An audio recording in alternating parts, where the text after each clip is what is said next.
सभी का धन्यवाद और सलाम सबको। Praise the Lord. आप सबका स्वागत है हमारे हायर डेस्टिनी के बाइबल स्टडी सेशन में। आज जो लोग यहाँ यूट्यूब पे आने वाले समय में इसको देखेंगे और वो जानेंगे कि रोमन्स की किताब जो आज हम पढ़ रहे हैं उसके चैप्टर 2 में परमेश्वर ने हमारे लिए, और जो लोग उसके नियमों को नहीं मानते तो खुदा ने उनको कैसे उनके हालों पे छोड़ा हुआ है और दुनिया किस तरीके से जा रही है। तो आइए हम इस मतलब इस बाइबल स्टडी में देखते हैं चैप्टर 2 में, रोमियो की किताब चैप्टर 2, जिसे इंग्लिश में रोमन्स कहते हैं, पॉल ने लिखी गई है। और बताने वाले यहाँ पे हमारे बीच में हैं जो खादिमा है, उनका नाम रितु गिल जी है। और वो आज हमें खुदा के कलाम से समझाएंगी रोमन्स की किताब को लेके। तो sister ji, over to you and thank you so much for coming. उससे पहले हम एक छोटी सी प्रार्थना करेंगे और सिस्टर जी से रिक्वेस्ट करेंगे कि वो प्रार्थना में हमारी अगुवाई करें। Thank you. Thank you very much. I appreciate. आइए हम जब रोमियो की इस पत्री को पढ़ते हैं जो कि पौलुस के द्वारा लिखी गई है, तो हमने ऑलरेडी पहला अध्याय पढ़ लिया है। आज जो है दूसरा अध्याय पढ़ेंगे। अपनी आंखों को बंद करेंगे, हम प्रार्थना में जाएंगे। हमारे स्वर्गीय खुदावंद, हम आपके सामने अपने सिरों को झुकाते हैं, धन्यवाद करते हैं प्रभु कि आपने हमें जिंदगी के सांस दिए हैं और आपने हमें अपने सच्चाई को हमारे सामने पेश किया है। हम कोई खास लोग नहीं हैं इस दुनिया के खुदावंद, बहुत ही आम लोग हैं, और आपने इस सच्चाई को हमें समझाया है। हम धन्यवाद करते हैं। जब इस वीडियो के जरिए से आम लोग प्रभु जब इस कलाम को सुनना शुरू करते हैं, हमारी प्रार्थना है कि उन्हें अपने पवित्र आत्मा से भरें और उनकी अकल को, समझ को खोलें, ताकि खुदावन पौलुस की इस किताब को अच्छी तरह से समझ सके। प्रभु आप बोले और हम सुने, आप बढ़े और हम कम हो। कोई भी ऐसा शब्द हमारी जुबान से ना निकले जो खुदावन आपकी महिमा को चुरा सके, बल्कि हर एक शब्द आपको महिमा दे सके। और प्रभु जी, हम आपके इस ज्ञान से भरकर अपने आप को पवित्र कर सके। यीशु के नाम से मांगते हैं, आमीन। आमीन आमीन। सो आइए देखते हैं। पहले अध्याय में हमने देखा कि किस प्रकार से परमेश्वर का दास जो है वो ये कहता है कि जो सच्चाई के साथ लोगों ने झूठ की अदला बदली की है, यानी झूठ को छोड़ के सच्चाई को छोड़ के उन्होंने झूठ को अपनाया है, और परमेश्वर ने उनको उनके हालातों में जो है वो छोड़ा है। जब हम पहला अध्याय और उसकी 26 आयत को पढ़ते हैं तो वहां पर इस तरह से लिखा है। आइए सिस्टर जी पढ़ दें मेरे साथ। पहला रोमियो और उसका 26वां वचन। जी। इसलिए परमेश्वर ने उन्हें नीच कामनाओं के वश में छोड़ दिया, यहाँ तक कि उनकी स्त्रियों ने भी स्वाभाविक व्यवहार को उससे जो स्वभाव के विरुद्ध है बदल डाला। सो इसका मतलब कि जो स्वाभाविक तौर से पुरुष और स्त्री के बीच में संबंध होना चाहिए, वो जो है बदल कर उन्होंने स्त्री स्त्री के बीच में और पुरुष पुरुष के बीच में जो है वो संबंध कर लिया। और फिर 29 आयत में पौलुस जो है बताता है कि ये लोग हैं जो किससे भरे हुए हैं। आइए देखिए।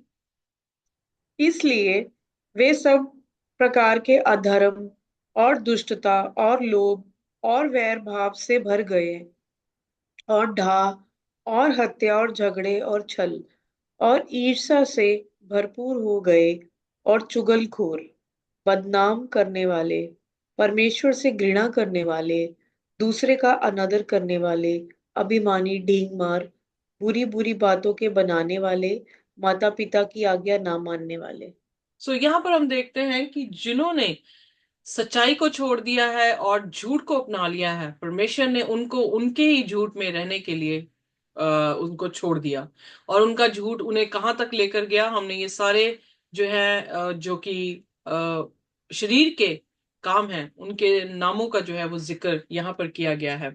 आइए अब हम उसी खत को कंटिन्यूशन में जो है वो सीखेंगे, क्योंकि रोमियो 2 अध्याय हमने बनाए हैं, पर जो असल में ओरिजिनल लेटर है जो पॉल ने लिखी है रोमन्स को, उसका ये कंटिन्यूशन में जो है वो बात चल रही है, ताकि हमें समझ लगे कि अब यहाँ पर रोमियो को वो क्या कह रहा है। उसने ऑलरेडी बता दिया कि कुछ लोग ऐसे हैं जिन्होंने झूठ को लिया है, वो शरीर के कामों में हैं।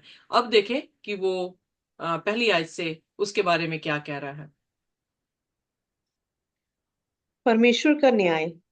अतः हे दोष लगाने वाले, तू कोई क्यों ना हो, तू निरुत्तर है, क्योंकि जिस बात में तू दूसरे पर दोष लगाता है, इसी में इसी सॉरी उसी बात में अपने आप को भी दोषी ठहराता है, इसलिए कि तू जो दोष लगाता है स्वयं ही वह काम करता है।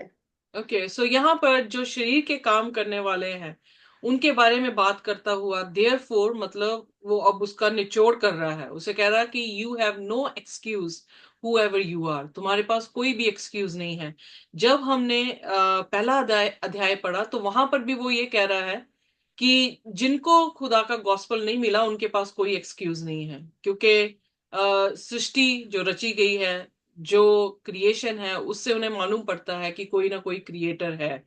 तो इसलिए वो उन्हें उन्हें कोई एक्सक्यूज नहीं उनका बनता कि जब वो मूर्तियों के सामने माथा टेक रहे हैं या जानवरों को अपना परमेश्वर मान रहे हैं। तो फिर परमेश्वर ने कहा कि तुमने खुदा को छोड़कर उसकी बनाई हुई चीजों पे जो है ईमान करना शुरू किया है और उसकी इबादत करना शुरू किया है। यहाँ पर भी फिर दोबारा से कह रहा है कि तुम्हारा कोई एक्सक्यूज नहीं है, क्योंकि तुम जब किसी और पर दोष लगाते हो तो असल में तुम अपने पे ही दोष लगाते हो, क्योंकि तुम भी वही काम करते हो।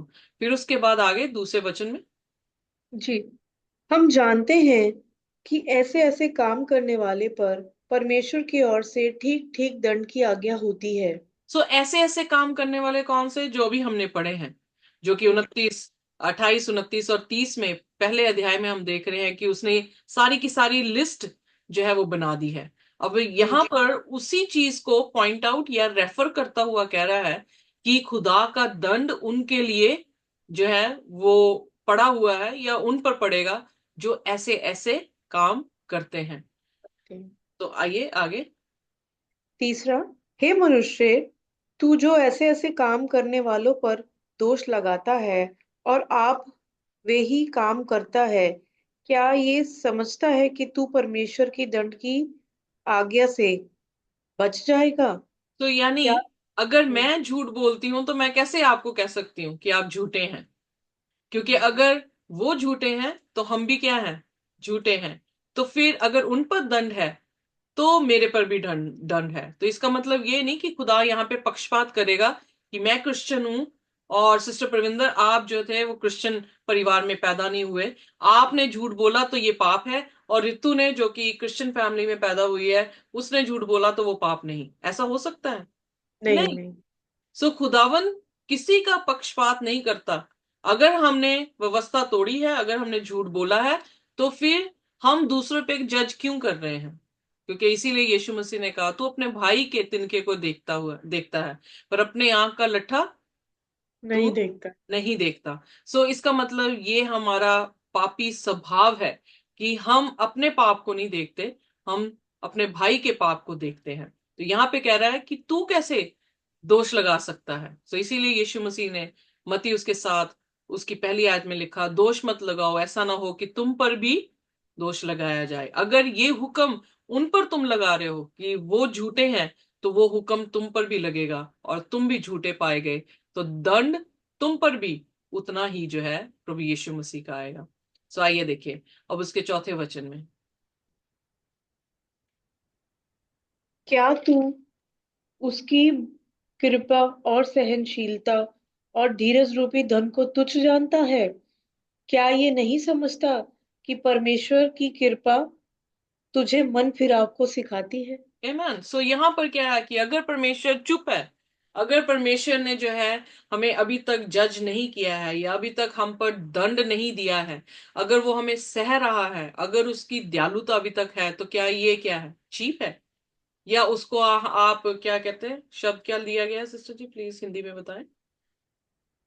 सहनशीलता धीरज रूपी धन को तुच्छ जानता हाँ, है। तू तुझ जानता है उसको। हम्म, तो वो कई बार जो है हम प्रभु यीशु मसीह की चुप्पी को बहुत ही चीप जो है वो मान लेते हैं। हम सोचते हैं कि शायद परमेश्वर कुछ नहीं कहेगा, क्योंकि हमें ये पाप किया था और हमें कुछ भी जो है दंड नहीं हुआ।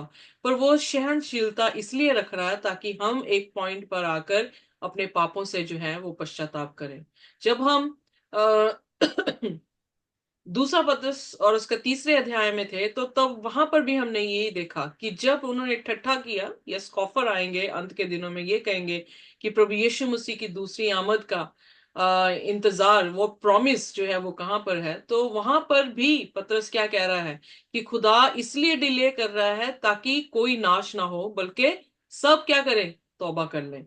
सो इसलिए अगर परमेश्वर कुछ नहीं कह रहा, उसकी दयालुता, उसका रहम, उसका सहनशीलता अगर हमारे प्रति है जब हम पाप कर रहे हैं, तो इसका मतलब ये नहीं कि हम उसे तुच्छ जाने, बल्कि हमें क्या करना चाहिए, हमें नम्रता से परमेश्वर के पास वापस जो है वो आ जाना चाहिए। फॉर एग्जाम्पल, अगर हम पाप में हों और हमें गॉस्पल भी ना दिया जाए और हमें छोड़ दिया जाए हमारे पापों में, तो हम कैसे बचेंगे। सो खुदा का शुक्र है कि अभी भी दया है उसकी, अभी भी हमें सुसमाचार सुनने को मिल रहा है, अभी भी हमारे पास टाइम दिया जा रहा है कि हम क्या करें, तौबा कर सकें। सो इसलिए ये कोई तुच्छ जानने वाली बात नहीं है या चीप जानने वाली बात नहीं है, बल्कि खुदा से डरते कामते अपने जीवनों को सुधारने का जो है वो समय है। क्योंकि एक समय आएगा जब वो अपना दरवाजा बंद कर देगा, तब कोई भी रिपेंटेंस जो है वो कबूल नहीं की जाएगी। सो आइए देखिए उसके 5वें वचन में। जी। और तू अपनी कठोरता और हठीले मन के कारण उसके क्रोध के दिन के लिए, जिसमें परमेश्वर का सच्चा न्याय प्रकट होगा, अपने लिए क्रोध कमा रहा है। तो एग्जैक्टली वो यही कह रहा है कि खुदा ने उनको, क्योंकि उन्होंने अदला बदली कर दी, यानी सत्य को कहा कि हमें नहीं चाहिए, हम झूठ को लेना चाहते हैं, सो उन्होंने सत्य को छोड़कर झूठ को पिक कर लिया, तो खुदा ने उनके हटीलेपन में उन्हें छोड़ दिया। तो वो कह रहा है कि अगर तुम अपना हटीलापन इसी तरह से कैरी ऑन कर रहे हैं, तो याद रखो कि तुम क्या स्टोर कर रहे हो अपने लिए उस बड़े दिन को, जो कि कहर का दिन है खुदा का। उस दिन उस खुदा के कहर के लिए अपने आप को जो है वो स्टोर कर रहे हो। जी। सो 6वां वचन। जी। वह हर वह हर एक को उसके कामों के अनुसार बदला देगा। सो ये तो बिल्कुल श्योर है, पक्का है कि वो हर एक इंसान को उसके कामों के प्रति बदला देता है, क्योंकि वो बिल्कुल जस्ट परमेश्वर है, वो न्यायाधीश है और खरा न्यायाधीश है।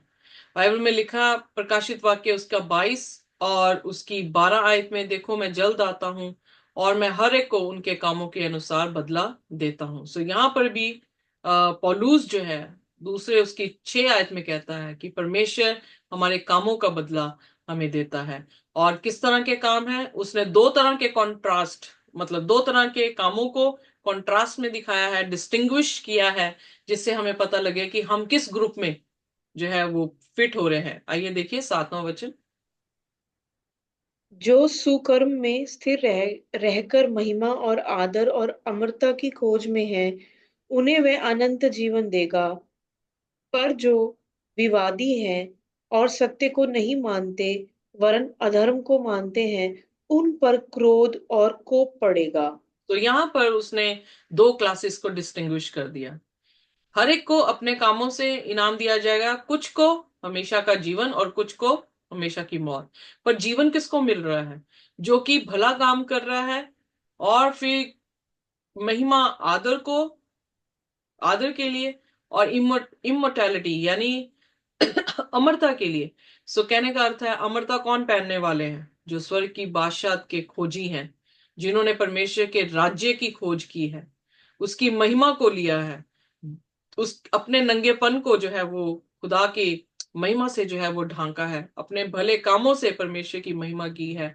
सो ये सारे टर्म्स जो हैं हम बार बार बाइबल में देखते हैं कि वो उन लोगों के लिए इस्तेमाल हुए हैं जिन लोगों ने स्वर्ग की बादशाह में जाना है। इसीलिए उसने कहा he will give eternal life उन लोगों को जो भले काम कर रहे हैं और सब्र के साथ हैं। यही संतों का सब्र है।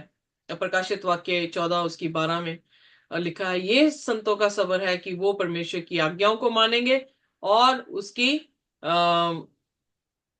यीशु मसीह के विश्वास पर जो है वो तत्पर रहेंगे। सो कहने का अर्थ है कि जो patiently doing good seek for glory and honour and immortality. So पहला कुरिन्थियन 15 अध्याय में आंख झपकते हमारी देह ने अमरता को पहनना है, और वो वही लोग होंगे जो मसीह के साथ होंगे। 8वें वचन में वो उन लोगों के बारे में बात कर रहा है जो सेल्फ सीकिंग है, परमेश्वर की महिमा को नहीं ढूंढ रहे, परमेश्वर के राज्य को नहीं ढूंढ रहे।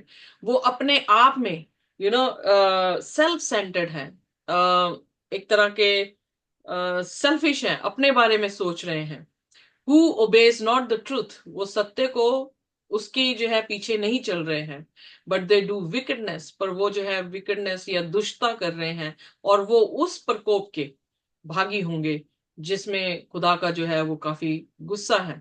और फिर उसके बाद 9वें वचन में लिखा, और कलेश और संकट हर एक मनुष्य के प्राण पर जो बुरा है करता है, सॉरी, और कलेश और संकट हर एक मनुष्य के प्राण पर जो बुरा करता है आएगा, पहले यहूदी पर फिर यूनानी पर। सो यहाँ पर भी यहूदी पहले और यूनानी बाद, क्योंकि यहूदी खुदा के घर से हैं, तो जजमेंट कहाँ से शुरू होगी? खुदा के घर से। घर से। सो ये वो लोग थे इस टाइम पर, जबकि रोमन्स के बीच में ये पत्री जारी है, तो उस टाइम पर ज्यादातर ज्यूडाइज्म यानी यहूदी मत जो थे वो मसीह बने तो थे, पर यहूदी मत अभी भी जो है उसकी पुरानी विधियों पे जो है वो चल रहे थे। तो इसलिए अगर वो खुदा के लोग अपने आप को समझ रहे थे और अन्य जातियों को गैर जाति समझ रहे थे, तो वो क्या कह रहा है, सबसे पहले किस पे क्रोप आएगा?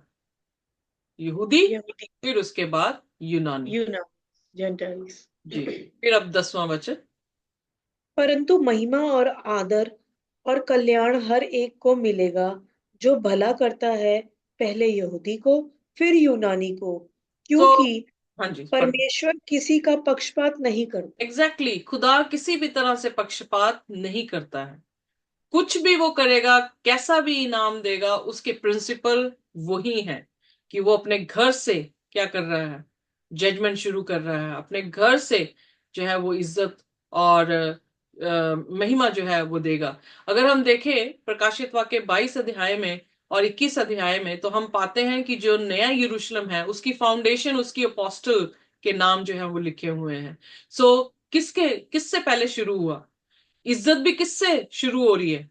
उसके यहूदी। यहूदियों से, यानी उसके घर में उसके अपने लोगों से जिन्होंने उसे अपनाया है, उन्हें इज्जत और तजीम दी गई है। सो यहाँ पर 12 चेलों को जो है वो इज्जत दी गई है कि वो फाउंडेशन में उनका नाम जो है वो होगा। सो खुदा किसी भी तरह से पार्शियलिटी नहीं करता, वो अपने प्रिंसिपल्स पे, अपने न्याय पे जो है वो खरा रहता है। आइए देखिए अब 12वीं आयत में क्या कहता है। इसलिए जिन्होंने बिना व्यवस्था पाए पाप किया है, वे बिना व्यवस्था के नष्ट भी होंगे, और जिन्होंने व्यवस्था पाकर पाप किया, उनका दंड व्यवस्था के अनुसार होगा। तो कोई पार्शियलिटी नहीं है। अगर मेरे पास लॉ नहीं थे, खुदा के हुक्म नहीं थे, और मैंने पाप किया है, तो मेरे पास भी वही सजा है। जैसे कि जिसके पास हुक्म था और उसने हुक्म को तोड़ा और पाप किया है, उसको भी वही सजा जो है वो दी जाएगी। सो खुदा किसी को पार्शियलिटी में नहीं लेकर आ रहा। बट इनफैक्ट आगे वो ये भी बताएगा कि जिनके पास हुक्म नहीं थे, उनके पास नेचर था, उनके पास कॉन्शियस थी, क्योंकि हमारी कॉन्शियस ही हमें बताती है कि हमने अच्छा किया है या नहीं किया है। पर अगर हम अपने कॉन्शियस के भी खिलाफ गए हैं और हमने पाप किया है, तो फिर यकीनन है कि हम भी वही सजा पाएंगे जिन जैसे कि वो लोग पाएंगे जिनके पास हुक्म है। आइए अब 13वीं आयत को जो है वो देखेंगे। क्योंकि परमेश्वर के यहाँ व्यवस्था के सुनने वाले धर्मी नहीं, पर व्यवस्था पर चलने वाले धर्मी ठहराए जाएंगे। आमेन। सो यहाँ पर भी जस्टिफिकेशन क्या है? सुनने वालों को नहीं, पर सुनकर जो कर रहा है उस पर जो है परमेश्वर धार्मिकता जो है अपनी देता है। सो कहने का अर्थ है कि अगर बाई चांस मेरे पास 10 हुक्म है, क्योंकि मैं मसीह परिवार से हूं, मैंने सुन तो रखा है पर मैं उसको मान नहीं रही, तो मैं उसी कैटेगरी में उन लोगों के समान हूं जिनके पास व्यवस्था नहीं है। तो फिर डिफरेंस क्या है? अगर मैं क्रिश्चियन हूं और नॉन क्रिश्चियन भाई या बहन के पास खुदा के हुक्म नहीं है, खुदा का कलाम नहीं है, और मेरे पास होने के बावजूद भी मैं मान रही हूं, तो मेरा और जेंटाइल के बीच में क्या डिफरेंस रहा? कोई डिफरेंस नहीं। वो था। या सो जी इसलिए जी। आइए देखिए 14वें वचन में वो आगे क्या बता रहा है। फिर जब अन्य जाति लोग जिनके पास व्यवस्था नहीं स्वभाव ही से व्यवस्था की बातों पर चलते हैं, तो व्यवस्था उनके पास ना होने पर भी वे अपने लिए आप ही व्यवस्था है। तो कि मैं क्या कह रही हूँ? यानी वो कई बार ऐसा है कि हमारे पास व्यवस्था है क्रिश्चियंस के पास, पर नॉन क्रिश्चियन के पास व्यवस्था नहीं भी है, तो वो क्या कर रहे हैं? अपने स्वभाव के अनुसार वो इस चीज को जज कर रहे हैं कि ये बात अच्छी नहीं है, तो उन्होंने क्या कर दी? अपने लिए आप ही व्यवस्था जो है वो बन गए हैं। Are you with me? जी कि हमारे पास रिटर्न 10 लॉस तो नहीं है, पर जिनके पास उनकी कॉन्शियस है, उनके स्वभाव के अनुसार जो चीज गलत है वो उस गलत चीज को नहीं करते हैं, तो उन्होंने तो अपने आप को ही व्यवस्था बना लिया, क्योंकि कॉन्शियस उन्हें उनको जो है वो डील कर रहा है। आगे 15वीं आए। वे व्यवस्था की बातें अपने अपने हृदय में लिखी हुई दिखाते हैं और उनके विवेक भी गवाही देते हैं और उनके विचार परस्पर दोष लगाते या उन्हें निर्दोष ठहराते हैं। तो एग्जैक्टली जब हम छोटे थे हमें खुदा के कलाम के बारे में ज्यादा नहीं पता था, पर हमें इतना पता था कि हम किसी की पेंसिल भी उठाते थे, चोरी करके हम्म, लेकर आते थे, तो एक गिल्ट रहती थी कि हमने चोरी की है। जी नो, इवन मैं जो अपनी क्लासमेट्स थे दूसरे धर्मों से थे, तो वो बच्चों के पास 10 हुक्म नहीं थे, पर वो क्या कहते थे? चोरी करना पाप है। आप है। उनकी कॉन्शियस, उनका स्वभाव, उनका विवेक उन्हें बताता है कि ये चीज अच्छी है और ये चीज नहीं है, तो उसके हिसाब से उनका न्याय होगा। जी राइट? यही वहां पे जी कह रहा है कि वही विटनेस बन गया, उनका विवेक विटनेस बना है, और उनके कॉन्फ्लिक्टिंग थॉट्स विल एक्यूज और परहैप्स एक्सक्यूज देम। उन्हीं के थॉट्स जो उनको या फिर एक्यूज करेंगे, मतलब उन्हें श्रापित करेंगे या गिल्टी करेंगे, या फिर उन्हें जो है वो एक्सक्यूज कर देंगे। 16 में लिखा है। जी। जिस दिन परमेश्वर मेरे सुसमाचार के अनुसार यीशु मसीह के द्वारा मनुष्य की गुप्त बातों का न्याय करेगा। गुप्त बातें कहां पर होती हैं? लिखित होती हैं गुप्त बातें, कि हमारे दिमाग में, हमारे विवेक में, हमारे स्वभाव में होती हैं? सोच में होती है, हाँ जी या बिल्कुल। एग्जैक्टली। खुदा क्या कर रहा है? इसलिए इस बात से घमंड करना कि हमारे पास 10 हुक्म हैं, हम यहूदी हैं, वो बेफजूल है। क्योंकि यहूदी होते हुए, 10 हुक्म रखते हुए भी अगर तुमने नहीं अपनाया, तो तुम्हारी समानता उन लोगों के साथ है जो गैर जाति हैं, जिनके पास है नहीं है। यू नो, और बल्कि कई बार गैर जातियों का विवेक हमारे से ज्यादा अच्छा है। बिल्कुल का बिल्कुल सही। हर एक सोच जो सीक्रेट है, हमारी सोच, इंटेंशंस हैं, उसके साथ हमारा न्याय करेगा। जी। आइए। 17वें। 17वीं, हाँ जी। यदि तू यहूदी कहलाता है और व्यवस्था पर भरोसा रखता है और परमेश्वर के विषय में घमंड करता है और उसकी इच्छा जानता और व्यवस्था की शिक्षा पाकर उत्तम उत्तम बातों को प्रिय जानता है और अपने पर भरोसा रखता है कि मैं अंधों का अगुआ और अंधकार में पड़े हुए की ज्योति हम्म। और बुद्धिहीनों का सिखाने वाला और बालकों का उपदेशक हूँ और ज्ञान और सत्य का नमूना जो व्यवस्था में है मुझे मिला है। हम्म। अतः क्या तू जो दूसरों को सिखाता है अपने आप को नहीं सिखाता? हम्म। क्या तू जो चोरी ना करने का उपदेश देता है आप ही चोरी करता है? तू जो कहता है व्यभिचार न करना क्या आप ही व्यभिचार करता है? तू जो मूर्तों से घृणा करता है, क्या आप ही मंदिरों को लूटता है? तू जो व्यवस्था के विषय में घमंड करता है, क्या व्यवस्था ना मानकर परमेश्वर का अनादर करता है? हम्म। क्योंकि तुम्हारे कारण अन्य जातियों में परमेश्वर की नाम की निंदा की जाती है, जैसा लिखा भी है। आमेन। सो यहाँ पर 17 से लेकर 24 आयत तक वो क्या सिखाने की कोशिश कर रहा है? तुम घमंड करते हो कि तुम यहूदी हो। क्यों ऐसा कह रहा है? क्योंकि यहूदी लोग और जेंटाइल्स की अभी भी वॉल बनी हुई है, अभी भी वॉल टूटी नहीं है, अभी भी यूनिफाइड या यूनिटी जो है दोनों सेक्ट में नहीं हुई है। सो क्या कर रहा है? जो यहूदी है वो सोच रहा है कि मैं जो हूं ज्यादा बेहतर हूं, क्योंकि मेरे पास 10 हुक्म है और मैं परमेश्वर को बड़ी अच्छी तरह से जानता हूं। मैं तो फरीसी हूं, मैं तो इंस्ट्रक्ट करता हूं लॉ को, मैं तो अंधों को रास्ता दिखा रहा हूं, मैं जो अंधकार में हूं उनको ज्योति दे रहा हूं, और करेक्ट कर रहा हूं जो मूर्ख है, टीचर हूं बच्चों का।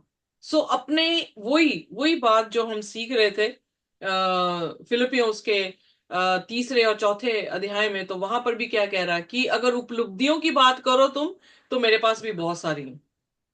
हम्म। मैं भी जो हूं वो इब्रानियों का इब्रानी हूं, मैं भी जो हूं बेंजामिन घर का हूं, मैं 8वें दिन मेरे पैदा होने के बाद मेरा खतना हुआ है। सो अगर मैं उपलब्धियां बताऊं तो मेरे पास भी बहुत है। बट कहता मैंने ये सब को क्या कर दिया है? मसीह में कूड़ा समझ लिया है। या सो जी जी। यहां पर भी वही चीज है कि वो अपने आप को दिखा तो रहे हैं कि उनके पास बहुत उपलब्धियां हैं, दे आर ग्रेट पीपल, उनके पास लॉ है, वो रोशनी के बच्चे हैं, वो ये कर रहे हैं, वो कर रहे हैं। पर कहता है कि तुम नहीं जानते कि जो तुम सिखाते हो वो तुम्हें करना भी है। हम्म। सिखाते जी। तो हो कि चोरी नहीं करना, पर चोरी करते हो।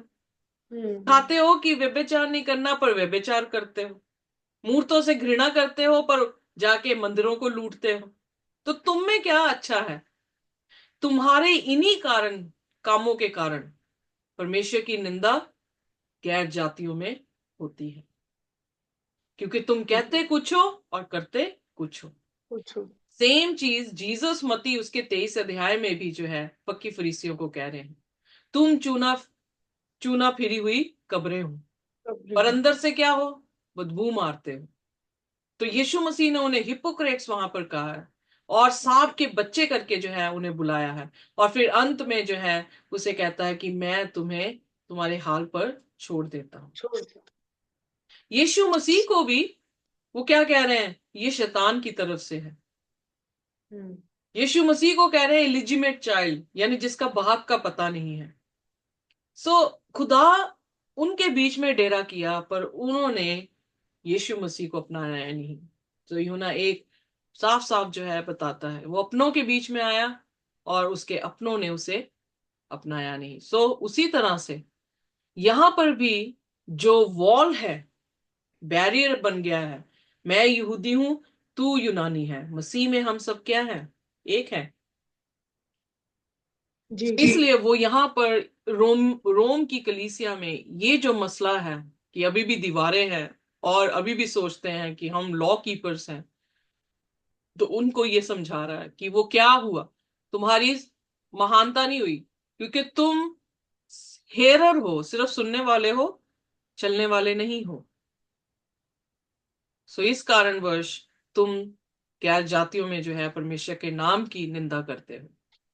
अब मसला आता है सरकमसीजन पे, क्योंकि यहूदी इस बात का घमंड करते थे कि वो खतना करते हैं, और जेंटाइल्स जो मसीह बने थे वो खतना रहित थे। तो आइए देखिए अब 25 आयत में वो क्या कहता है।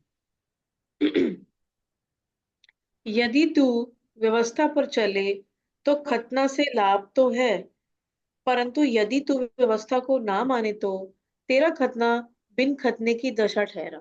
सो वो ये उनकी आंखें खोल रहा है कि खतना में तुम अपना घमंड कहते हो, पर अगर तुमने खुदा के हुक्म नहीं माने, यू नो, तो उस खतने का क्या मतलब बना?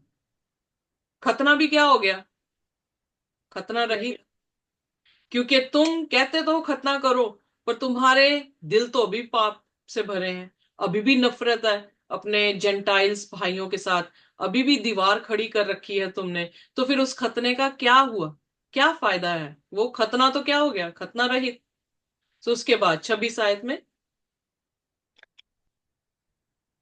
इसलिए यदि खतना रहित मनुष्य व्यवस्था की विधियों को माना करे, तो क्या उसकी बिन खतने की दशा खतने के बराबर न गिनी जाएगी? तो अगर एक इंसान खतना रहित है और वो खुदा के हुक्म के अनुसार अपने विवेक, अपने स्वभाव में बिल्कुल पवित्र है और कोई पाप नहीं कर रहा, तो फिर क्या उसकी स्थिति जो खतना रहित है वो खतने करने वालों जैसा नहीं हो गया? जी। तो फिर ये क्यों दीवार जो है वो मतलब यहूदी और जो गैर जाति मसीह हैं उनके बीच में खड़ी है? फिर उसके बाद 27वें वचन में कहता है, जी।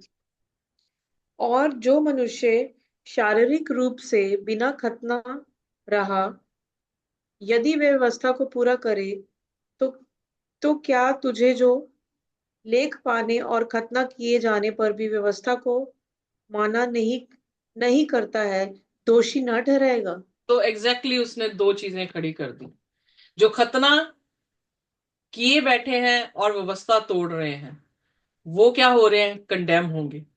और जो खतना नहीं कर रहे और व्यवस्था को मान रहे हैं, तो वो क्या होंगे? आशीषित हो जाएंगे। बाइबल में लिखा, अय्यूब उसके दूसरे अध्याय में, अगर तुम एक आज्ञा को तोड़ते हो तो तुमने सारी आज्ञाओं को तोड़ दिया। तो अगर तुम एक चीज को रखते हो और बाकी सभी को तोड़ रहे हो, तो तुमने तो ऑलरेडी पाप किया हुआ। जी। तो फिर कैसे तुम जज कर सकते हो अपने दूसरे भाई को, जब खुद वही काम कर रहे हो? तो इसलिए 28वें वचन में कहता है, क्योंकि यहूदी वह नहीं जो प्रकट में यहूदी है, और न खतना है जो प्रकट में है और देह में है, पर यहूदी वही है जो मन में है, और खतना वही है जो हृदय का है और आत्मा में है। आमेन। सो यहाँ पर वो क्या कर रहा है? वो डिस्टिंग्विश कर रहा है हमारी पुराने मनुष्यत्व को नए मनुष्यत्व के साथ। पुराना मनुष्यत्व लिटरल ज्यू या यहूदी तो है। पुराना कवर्नेंट लिटरल जो है वो आउटवर्डली यानी बाहरी तौर से शरीर का काटना तो है, पर जो आत्मिक या नया मनुष्यत्व है वो आत्मिक है। और उसका खतना दिल का खतना है, शरीर का खतना नहीं।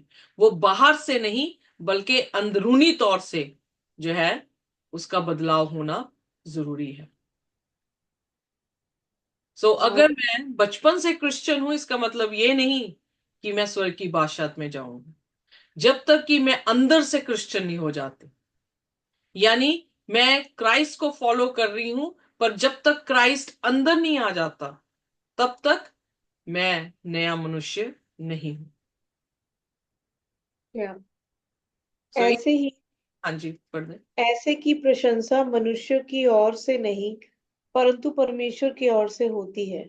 यहां पर उसने साफ कहा कि परमेश्वर, ये बात उन्हें भी मालूम थी, क्योंकि पहले सैमुएल उसके 16 अध्याय में जब सैमुएल जो है वो दाऊद का अभिषेक करने गया, तो परमेश्वर ने सैमुएल से कहा, तू बाहरलापन देख रहा है, you are looking unto the outer appearance but I look unto the heart. उसने कहा परमेश्वर जो है हमारी सीक्रेट सोचों को जानता है। वो बाहर होती हैं कि अंदर होती हैं? अंदर होती हैं। जी। तो वो हमारे दिल को या दिमाग को जो है वो वहां से परिवर्तन जो है वो चाह रहा है, किसी तरह से रिचुअल्स के साथ, ट्रेडिशंस के साथ। अब वो नई वाचा में जो है हमारा परिवर्तन नहीं चाह रहा, अब वो चाह रहा है परिवर्तन अंदर से। क्योंकि उसने क्या कहा? उसने कहा मैं तुमसे नई वाचा बांधूंगा और मैं क्या करूंगा? अब तुम्हारे दिल में क्या करूंगा? 10 हुक्म लिखूंगा। पत्थर का हृदय निकाल के। हाँ, पत्थर का हृदय निकालकर मांस का हृदय। सारी नई वाचा, सारी is all about heart, is all about inward, not outward. जी। तो इसलिए कह रहा कि ये प्रशंसा जो है वो इंसान की तरफ से नहीं बल्कि खुदा की तरफ से है। उसके जी। दूसरे अध्याय में उसने इस तरह से जो है ये बात को खत्म किया, ये समझाने की कोशिश की कि हम आउटवर्डली क्रिश्चियन बनने की कोशिश ना करें। हमें यीशु मसीह यहां पर जीता हुआ दिखाना होगा, आमीन। और तब जो है हम खुदा के स्वर्गीय घरों में जो है वो कबूल किए जाएंगे। आमीन। आमीन। आमीन। आइए प्रार्थना करें।